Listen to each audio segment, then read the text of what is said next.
Hello friends, स्वागत है आप सभी का हमारे यूट्यूब चैनल एडुनेशन 2.0 पर। फ्रेंड्स, आज हम लोग इस वीडियो में दिल्ली सल्तनत से जुड़े हुए 100 महत्वपूर्ण क्वेश्चंस को डिस्कस करेंगे। तो चलिए शुरू करते हैं और देखते हैं इसका पहला प्रश्न।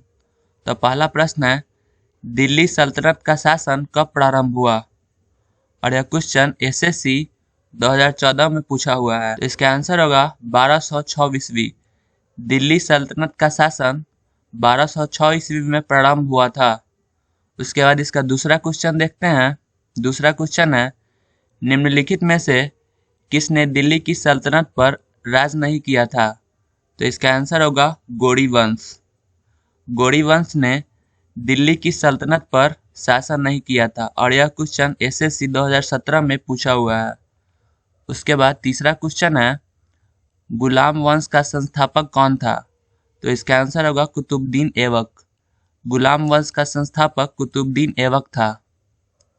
और यह क्वेश्चन बीपीएससी 2011 में पूछा हुआ है। तो इस वीडियो में जितने भी क्वेश्चन हैं वो सभी किसी न किसी एग्जाम में पूछे जा चुके हैं, तो आप लोग सभी प्रश्नों को ध्यान से जरूर देखिएगा। उसके बाद चौथा क्वेश्चन है, कुतुबुद्दीन ऐबक की राजधानी कहाँ थी?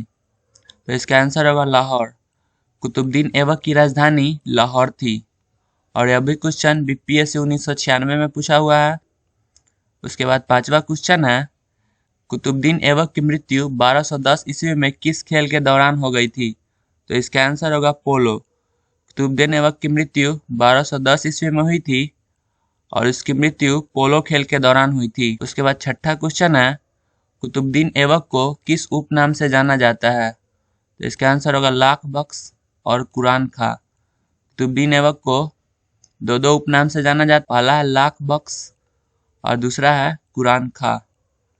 उसके बाद सातवां क्वेश्चन है, कुतुबुद्दीन ऐबक ने शासक बनने के बाद कौन सी उपाधि धारण की? तो इसका आंसर होगा मलिक सिपह सालार। कुतुबुद्दीन ऐबक ने शासक बनने के बाद दो उपाधि धारण की, एक है मलिक की उपाधि और दूसरा है सिपह सालार की उपाधि। उसके बाद आठवां क्वेश्चन है, दिल्ली सल्तनत का वास्तविक संस्थापक अथवा उद्धारक किसे माना जाता है? तो इसका आंसर होगा इल्तुतमिश को। दिल्ली सल्तनत का वास्तविक संस्थापक या दिल्ली सल्तनत का उद्धारक इल्तुतमिश को माना जाता है। उसके बाद नौवां क्वेश्चन है, इल्तुतमिश ने सल्तनत की राजधानी के रूप में किसे स्थापित किया? तो इसका आंसर होगा दिल्ली। इल्तुतमिश ने सल्तनत की राजधानी दिल्ली को स्थापित किया था। उसके बाद 10वां क्वेश्चन है, दिल्ली के प्रथम प्रभुता संपन्न इल्तुतमिश को किस उपनाम से जाना जाता है? तो इसका आंसर होगा गुलामों का गुलाम। दिल्ली के प्रथम प्रभुता संपन्न इल्तुतमिश को गुलामों का गुलाम उपनाम से भी जाना जाता है। उसके बाद 11वां क्वेश्चन है, नियमित मुद्रा जारी करने वाला और दिल्ली को अपने साम्राज्य की राजधानी घोषित करने वाला प्रथम सुल्तान कौन था? तो इसका आंसर होगा इल्तुतमिश। नियमित मुद्रा जारी करने वाला और दिल्ली को अपने साम्राज्य की राजधानी घोषित करने वाला प्रथम सुल्तान इल्तुतमिश ही था। उसके बाद 12वां क्वेश्चन है, किसके सिक्कों पर बगदाद के खलीफा का नाम सर्वप्रथम अंकित हुआ? इसका आंसर होगा इल्तुतमिश।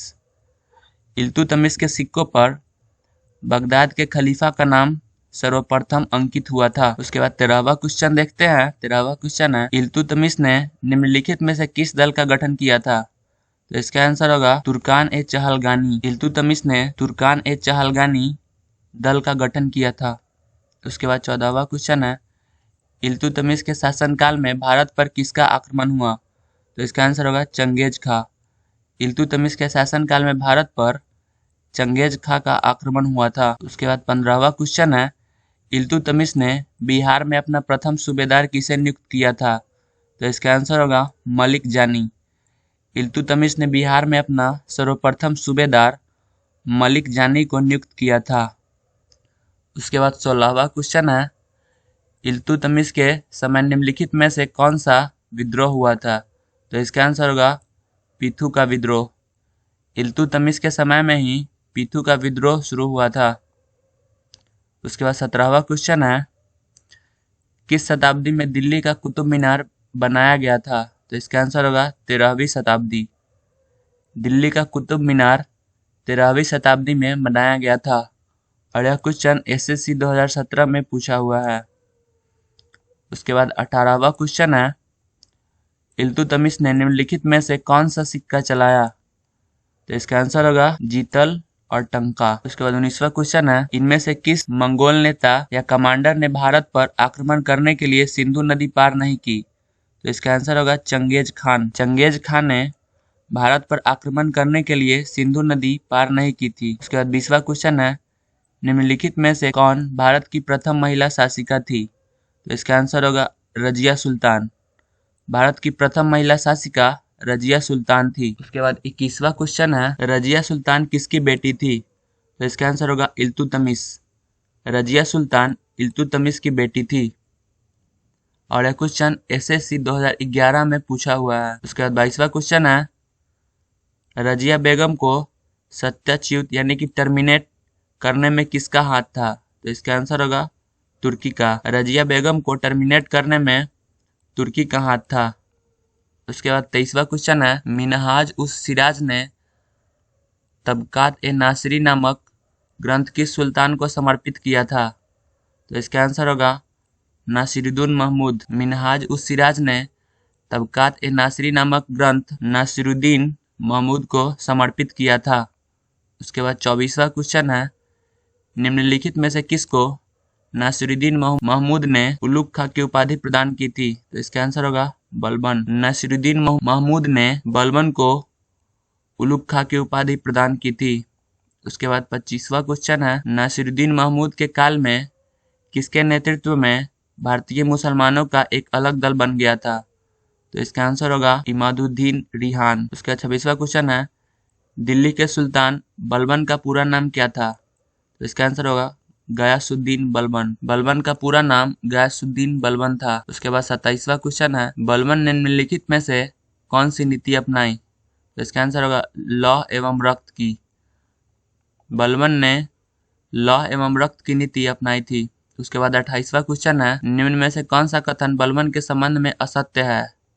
तो इसका आंसर होगा उसने केंद्रीय सैन्य विभाग दीवान ने अर्ज की स्थापना की। और यह कथन बलबन के बारे में असत्य है। उसके बाद 29वां क्वेश्चन है, सुल्तान बलबन के आदेश पर सार्वजनिक रूप से कोड़े की सजा पाने वाला निम्नलिखित अमीरों में से कौन एक था? तो इसका आंसर होगा मलिक बलबन। उसके बाद 30वां क्वेश्चन है, अपनी शक्ति को समेकित करने के बाद बलबन ने भव्य उपाधि धारण की। तो इसका आंसर होगा जिल्ले इलाही। अपनी शक्ति को समेकित करने के बाद बलबन ने जिल्ले इलाही उपाधि धारण की थी। उसके बाद 31वां क्वेश्चन है, राजा दैवी अधिकार से संपन्न है, इससे मिलता जुलता सिद्धांत है राजा की गरिमा। इस दूसरे सिद्धांत को प्रतिपादित करने वाला प्रथम मुस्लिम शासक था। इसका आंसर होगा बलबन।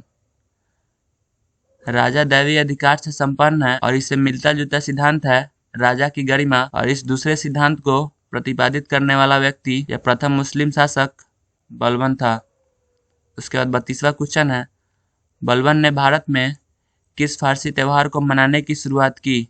इसका आंसर होगा नौरोज यानी कि नव वर्ष। उसके बाद 33वां क्वेश्चन है, निम्नलिखित में से कौन सा कथन बलबन के संबंध में सही नहीं है? तो इसका आंसर होगा उसने बंगाल के विद्रोह का दमन किया। उसके बाद 34वां क्वेश्चन है, बलबन ने किस मस्जिद की दीवारों पर अपने शिलालेख में स्वयं को खलीफा का सहायक कहा है? तो इसका आंसर होगा गढ़मुक्तेश्वर की मस्जिद। बलबन ने गढ़मुक्त मस्जिद की दीवारों पर अपने शिलालेख में स्वयं को खलीफा का सहायक कहा है। उसके बाद 35वां क्वेश्चन है, बलबन के शासनकाल में निम्नलिखित में से कौन सा विद्रोह हुआ था? तो इसका आंसर होगा तुगरिल खां का विद्रोह। बलबन के शासनकाल में तुगरिल खां का विद्रोह हुआ था।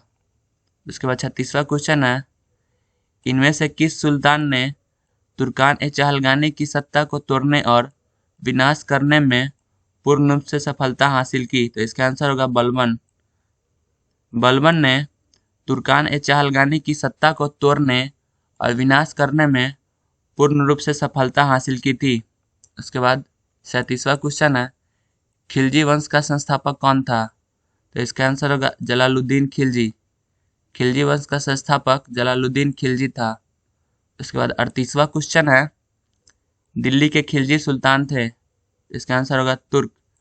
दिल्ली के खिलजी सुल्तान तुर्क थे। 39वां क्वेश्चन है, जलालुद्दीन खिलजी के समय निम्नलिखित में से किसका विद्रोह हुआ था? तो इसका आंसर होगा सिद्दी मौला का। जलालुद्दीन खिलजी के समय में सिद्दी मौला का विद्रोह हुआ था। उसके बाद 40वां क्वेश्चन है, जलालुद्दीन खिलजी के शासनकाल में निम्नलिखित में से किसका विद्रोह हुआ? तो इसका आंसर होगा मलिक छज्जू का। जलालुद्दीन खिलजी के शासनकाल में मलिक छज्जू का भी विद्रोह हुआ था। 41वां क्वेश्चन देखते हैं। 41वां क्वेश्चन है, अलाउद्दीन खिलजी के बचपन का नाम क्या था? तो इसका आंसर होगा अली गुरसास्प। अलाउद्दीन खिलजी के बचपन का नाम अली गुरसास्प था। उसके बाद 42वां क्वेश्चन है, अलाउद्दीन खिलजी को नवीन धर्म की इच्छा रखने के कारण किसके विद्रोह का सामना करना पड़ा? तो इसका आंसर होगा उलेमाओं का।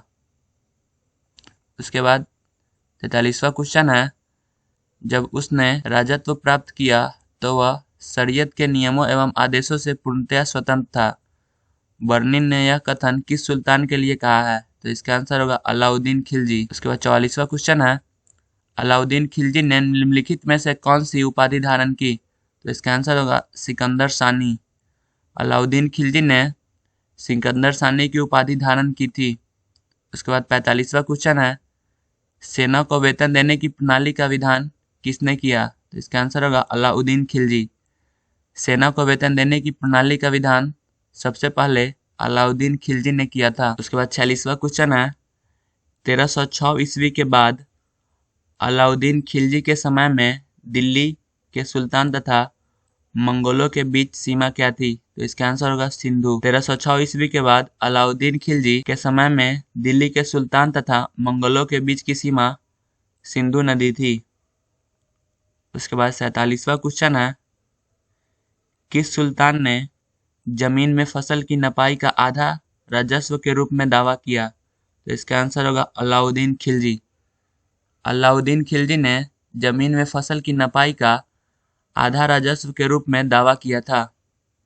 उसके बाद 48वां क्वेश्चन है, बाजार कीमतों को नियंत्रित करने के अलाउद्दीन खिलजी के प्रयास ने क्या किया था? इसका आंसर होगा बहुत सफलता प्राप्त की। बाजार की कीमतों को नियंत्रित करने के अलाउद्दीन खिलजी के प्रयास ने बहुत सफलता प्राप्त की थी। उसके बाद 49वां क्वेश्चन है, तृतीय मंगोल आक्रमण में निम्न में से कौन सा सेनानायक वीरगति को प्राप्त हुआ? तो इसका आंसर होगा जाफर खां।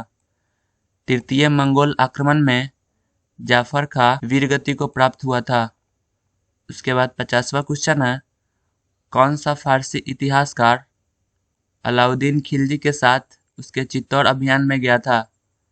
तो इसका आंसर होगा ऑप्शन ए अमीर खुसरो। उसके बाद 51वां क्वेश्चन है, अलाउद्दीन खिलजी के आक्रमण के समय देवगिरी का शासक कौन था? तो इसका आंसर होगा ऑप्शन ए रामचंद्र देव। अलाउद्दीन खिलजी के आक्रमण के समय देवगिरी का शासक रामचंद्र देव था। उसके बाद 52 नंबर क्वेश्चन देखते हैं, अलाउद्दीन खिलजी ने मूल्य नियंत्रण नीति किसके लिए लागू की थी? तो इसका आंसर होगा सैनिकों। अलाउद्दीन खिलजी ने मूल्य नियंत्रण नीति सैनिकों के लिए लागू की थी। उसके बाद 53वां क्वेश्चन है, निम्नलिखित में किसने अपनी राजधानी दिल्ली से देवगिरी स्थानांतरित की? तो इसका आंसर होगा मोहम्मद बिन तुगलक। मोहम्मद बिन तुगलक ने अपनी राजधानी दिल्ली से देवगिरी स्थानांतरित की थी। उसके बाद 54वां क्वेश्चन है, रानी पद्मिनी का नाम अलाउद्दीन की चित्तौड़ विजय से जोड़ा जाता है। उनके पति का नाम है राणा रतन सिंह। राणा पद्मिनी का नाम अलाउद्दीन की चित्तौड़ विजय से जोड़ा जाता है और उनके पति का नाम है राणा रतन सिंह। 55वां क्वेश्चन है, अलाउद्दीन खिलजी ने निम्नलिखित में से कौन सा कार्य किया था? तो इसका आंसर होगा बाजार सुधार। अलाउद्दीन खिलजी ने बाजार सुधार का कार्य किया था।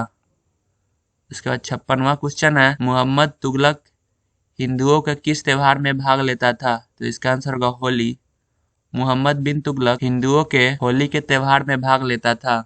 उसके बाद 57वां क्वेश्चन है, निम्नलिखित में से कौन सा जैन संत मोहम्मद बिन तुगलक के राज दरबार से संबंधित था? तो इसका आंसर होगा जिन प्रभा सूरी। जैन संत जिन प्रभा सूरी मोहम्मद बिन तुगलक के राज दरबार से संबंधित है। उसके बाद 58 नंबर क्वेश्चन है, मध्यकालीन यात्री एवं लेखक इब्न बतूता किस देश का निवासी था? तो इसका आंसर होगा मोरक्को। मध्यकालीन यात्री एवं लेखक इब्न बतूता मोरक्को का निवासी था। 59 नंबर क्वेश्चन है, निम्नलिखित में कौन पहला सुल्तान था जिसने भारत में सांकेतिक मुद्रा का प्रचलन किया? तो इसका आंसर होगा मोहम्मद बिन तुगलक। मोहम्मद बिन तुगलक ने भारत में सांकेतिक मुद्रा का प्रचलन किया। अगला क्वेश्चन है, किसने सल्तनत काल में डाक व्यवस्था का विस्तृत विवरण दिया है? तो इसका आंसर होगा इब्न बतूता। सल्तनत काल में डाक व्यवस्था का विस्तृत विवरण इब्न बतूता ने दिया है। उसके बाद 61 नंबर क्वेश्चन है, मोहम्मद बिन तुगलक ने कौन सा सामाजिक कार्य किया? तो इसका आंसर होगा सती प्रथा पर रोक।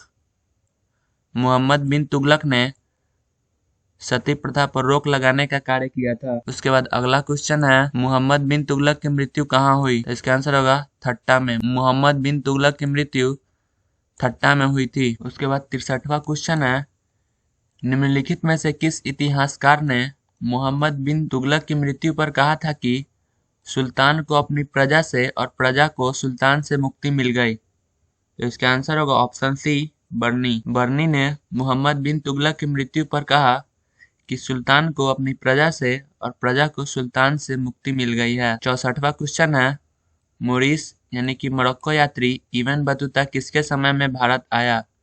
तो इसका आंसर होगा मोहम्मद बिन तुगलक। इब्न बतूता मोहम्मद बिन तुगलक के समय में भारत आया था। उसके बाद 65वां क्वेश्चन है, सर्वप्रथम लोक निर्माण विभाग की स्थापना किसने की? तो इसका आंसर होगा फिरोज शाह तुगलक। लोक निर्माण विभाग की स्थापना फिरोज शाह तुगलक ने की थी। उसके बाद 66वां क्वेश्चन है, दिल्ली के किस सुल्तान ने सबसे अधिक नहरों का निर्माण किया था? तो इसका आंसर होगा ऑप्शन ए, फिरोज शाह तुगलक। फिरोज शाह तुगलक ने सबसे अधिक नहरों का निर्माण किया था। उसके बाद नेक्स्ट क्वेश्चन है, फिरोज शाह तुगलक के शासनकाल में किसकी अधिकता थी? तो इसका आंसर होगा गुलामों की। फिरोज शाह तुगलक के शासनकाल में गुलामों की अधिकता थी। उसके बाद 68वां क्वेश्चन है, फिरोज शाह तुगलक द्वारा स्थापित दार उल सफा क्या था? तो इसका आंसर होगा एक खैराती अस्पताल। फिरोज शाह तुगलक द्वारा स्थापित दार उल सफा एक खैराती अस्पताल था। उसके बाद 69वां क्वेश्चन है, बेरोजगार के सहायतार्थ फिरोज शाह तुगलक ने किस संस्थान की स्थापना की?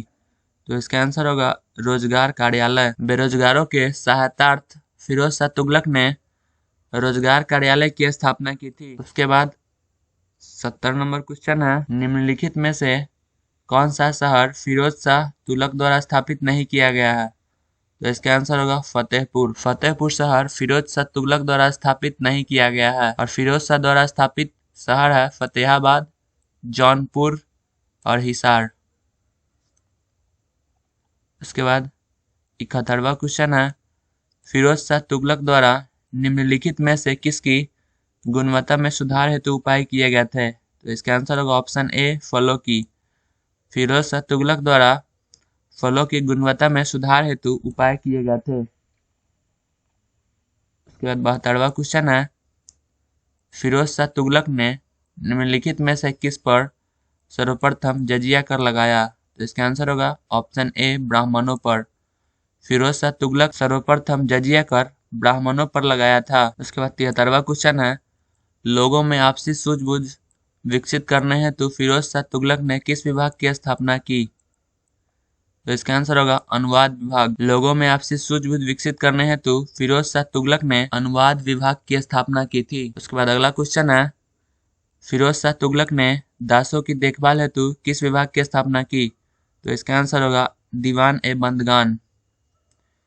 फिरोज शाह तुगलक ने दासों की देखभाल हेतु दीवान ए बंदगान नामक विभाग की स्थापना की थी। उसके बाद 75वां क्वेश्चन है, फिरोज शाह तुगलक द्वारा सर्वप्रथम हज की व्यवस्था किस मत के आधार पर की गई थी?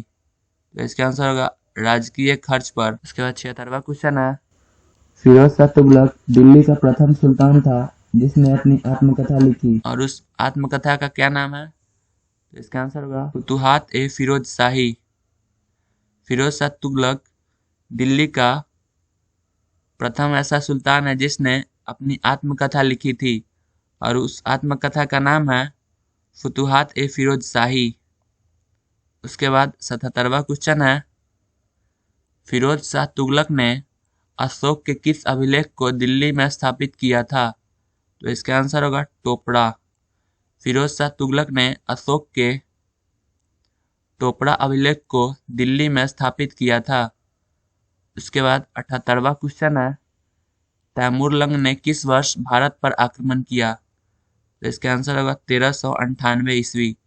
तैमूरलंग ने भारत पर 1398 ईस्वी में आक्रमण किया था। उसके बाद अगला क्वेश्चन है, दिल्ली सल्तनत के तुगलक राजवंश का अंतिम शासक निम्नलिखित में से कौन था? तो इसका आंसर होगा नासिरुद्दीन महमूद। दिल्ली सल्तनत के तुगलक राजवंश का अंतिम शासक नासिरुद्दीन महमूद था। उसके बाद क्वेश्चन नंबर 80 देखते हैं। इसमें है, तैमूर के आक्रमण के बाद भारत में किस वंश का राज्य स्थापित हुआ? तो इसका आंसर होगा सैयद वंश। तैमूरलंग के आक्रमण के बाद भारत में सैयद वंश स्थापित हुआ था। उसके बाद क्वेश्चन नंबर 81 है, सैयद वंश का संस्थापक कौन था? इसका आंसर होगा ख्रीज खां। सैयद वंश का संस्थापक ख्रीज खां था। उसके बाद क्वेश्चन नंबर 82 है, मुबारक शाह ने कौन सी उपाधि धारण की थी? इसका आंसर होगा ऑप्शन बी शाह। मुबारक शाह ने शाह की उपाधि धारण की थी। उसके बाद क्वेश्चन नंबर 83 में देखते हैं। इसमें है, लोदी वंश का संस्थापक कौन था?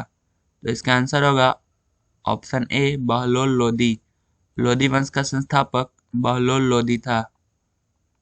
उसके बाद क्वेश्चन नंबर 84 में देखते हैं। इसमें है, बहलोल लोदी की महत्वपूर्ण उपलब्धि यह थी कि उसने निम्नलिखित में से किस राज्य के विरुद्ध सफलतापूर्वक युद्ध किया? तो इसका आंसर होगा जौनपुर। बहलोल लोदी की महत्वपूर्ण उपलब्धि थी कि उसने जौनपुर के विरुद्ध सफलतापूर्वक युद्ध किया था। उसके बाद क्वेश्चन नंबर 85 है, निम्नलिखित सल्तनत शासकों में से कौन अफगान मूल के थे? तो इसका आंसर होगा लोदी। लोदी शासक अफगान मूल के थे। उसके बाद क्वेश्चन नंबर 86 है, किस मध्ययुगीन सुल्तान को आगरा शहर की नींव डालने एवं उसके सल्तनत की राजधानी बनाना का श्रेय जाता है? तो इसका आंसर होगा सिकंदर लोदी। आगरा शहर की नींव डालने एवं उसे सल्तनत की राजधानी बनाने का श्रेय सिकंदर लोदी को जाता है। उसके बाद क्वेश्चन नंबर 87 है, सिकंदर लोदी किस उपनाम से अपनी कविताओं की रचना करता था? तो इसका आंसर होगा गुलरुखी। सिकंदर लोदी गुलरुखी उपनाम से अपनी कविताओं का रचना करता था। उसके बाद क्वेश्चन नंबर 88 है, आगरा नगर की स्थापना किस शासक ने की? तो इसका आंसर होगा सिकंदर लोदी। आगरा नगर की स्थापना सिकंदर लोदी ने की थी। उसके बाद क्वेश्चन नंबर 89 है, सिकंदर लोदी को किस कार्य के लिए जाना जाता है? तो इसका आंसर होगा ऑप्शन ए अन्न कर समाप्त करने के लिए। सिकंदर लोदी को अन्न कर समाप्त करने के लिए जाना जाता है। उसके बाद क्वेश्चन नंबर 90 है, भूमि माप हेतु गज ए सिकंदरी का प्रचलन किस सल्तनतकालीन शासक ने किया? तो इसका आंसर होगा सिकंदर लोदी। भूमि माप हेतु गज ए सिकंदरी का प्रचलन सिकंदर लोदी ने किया था। उसके बाद क्वेश्चन नंबर 91 है, महाराणा सांगा ने इब्राहिम लोदी को किस युद्ध में पराजित किया था? तो इसका आंसर होगा ऑप्शन ए खतौली का युद्ध। महाराणा सांगा ने इब्राहिम लोदी को खतौली के युद्ध में पराजित किया था। उसके बाद क्वेश्चन नंबर 92 है, लोदी वंश का अंतिम शासक कौन था? इसका आंसर होगा ऑप्शन बी इब्राहिम लोदी। लोदी वंश का अंतिम शासक इब्राहिम लोदी था। उसके बाद क्वेश्चन नंबर 93 है, सल्तनत काल में किस भाषा को राजभाषा का दर्जा दिया गया? इसका आंसर होगा ऑप्शन बी फारसी। सल्तनत काल में फारसी भाषा को राजभाषा का दर्जा दिया गया था। उसके बाद क्वेश्चन नंबर 94 है, सल्तनत काल के अधिकांश अमीर एवं सुल्तान किस वर्ग के थे? इसका आंसर होगा ऑप्शन ए तुर्क। सल्तनत काल के अधिकांश अमीर एवं सुल्तान तुर्क वर्ग के थे। उसके बाद अगला क्वेश्चन है, निम्नलिखित में से इक्ता का अर्थ कौन सा है? इसका आंसर होगा ऑप्शन डी, तनख्वाह के बदले में भूमि के लगान का अनुदान। उसके बाद क्वेश्चन नंबर 96 है, भारत के किस मध्यकालीन शासक ने इक्ता व्यवस्था प्रारंभ की थी? तो इसका आंसर होगा ऑप्शन ए, इल्तुतमिश। इक्ता व्यवस्था इल्तुतमिश ने प्रारंभ की थी। इसके बाद क्वेश्चन नंबर 97 है, सल्तनत काल में दीवान ए अमीर कोई विभाग निम्नलिखित में से किससे संबंधित था? इसका आंसर होगा कृषि। दीवान ए अमीर कोई विभाग कृषि से संबंधित था। इसके बाद क्वेश्चन नंबर 98 है, निम्नलिखित में से किस शासक ने दीवान ए अमीर कोई विभाग की स्थापना की थी? इसका आंसर होगा ऑप्शन सी, मोहम्मद बिन तुगलक। दीवान ए अमीर कोई विभाग की स्थापना मोहम्मद बिन तुगलक ने की थी। उसके बाद क्वेश्चन नंबर 99 है, निम्न में से कौन सा शरिया द्वारा स्वीकृत नहीं था? तो इसका आंसर होगा ऑप्शन डी, विवाह कर। विवाह कर शरिया द्वारा स्वीकृत नहीं था। उसके बाद क्वेश्चन नंबर 100 है, सल्तनत काल में भू राजस्व का सर्वोच्च अधिकारी था? तो इसका आंसर होगा ऑप्शन सी, चौधरी। सल्तनत काल में भू राजस्व का सर्वोच्च अधिकारी चौधरी था। तो फ्रेंड्स, आज हम लोगों ने दिल्ली सल्तनत से जुड़े हुए 100 इम्पोर्टेंट क्वेश्चंस को डिस्कस किया है। अगर आप लोगों को वीडियो पसंद आए तो वीडियो को लाइक और चैनल को सब्सक्राइब जरूर करें। Thank you for watching my video.